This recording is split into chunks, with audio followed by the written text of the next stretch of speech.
start. So, my partner is Duro Hamza. So, we'll make a video for the whole group 2, group 1, group 2, group 3 only. Okay? So, for instance, move.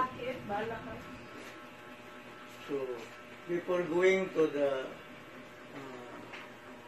grouping lesson, you have to first do the basic 1, 2, 3, 4, 5, 6, 7, 8, 9, 10, 11, 12.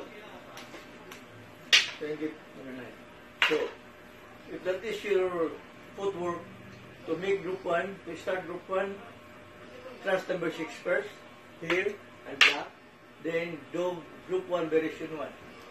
So this one is group 1 variation 1. Then this lesson is training for the lifting and clearing group 1. So the partner will lift, then and strike by fist. Then it's there. This is good. Then next is to clear and strike by fist. Adapt. Then step forward, clear, and strike to my body. I push down and strike. Then I have 2. Okay. This is group 1. For variation 2, group 1, I press again. Now if I'm at the back, no more space, I have to step forward. There.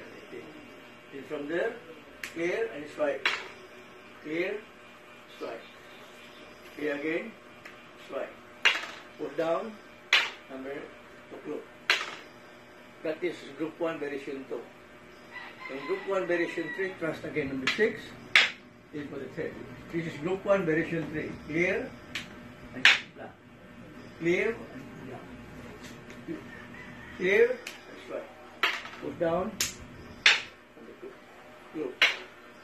Now, for variation 3, thrust again.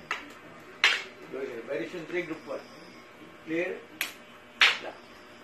Cut down, clear, put down, give number 9, close. So next is the group 1, variation 4. Cross again number 6.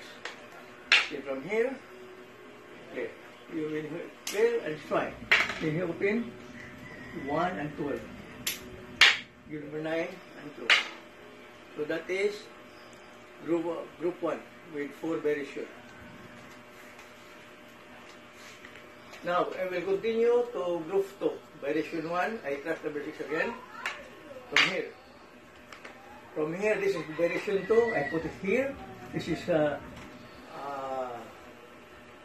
familiarization of clearing and batting. He strike, bang. Also, he put his head here. That is, this is group 1.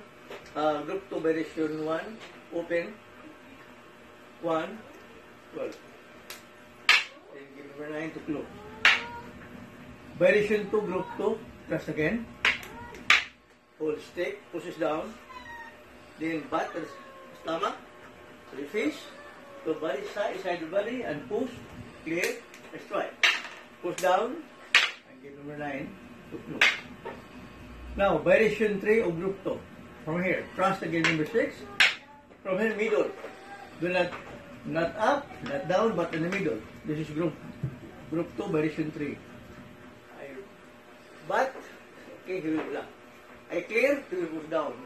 I will punch, then I strike, open, strike 1, number 9. Again, I will do group 2, variation 3. That's number 6. So middle, I bat his bang, I clear, I punch, he strike my hip, I block, he open, I block. Look.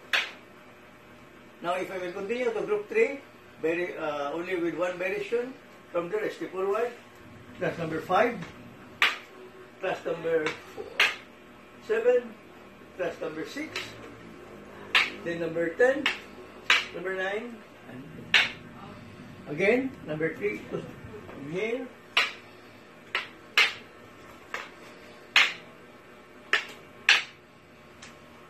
Okay.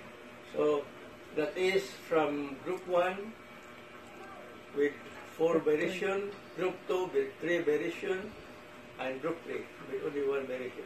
Okay? So, that is for you to follow.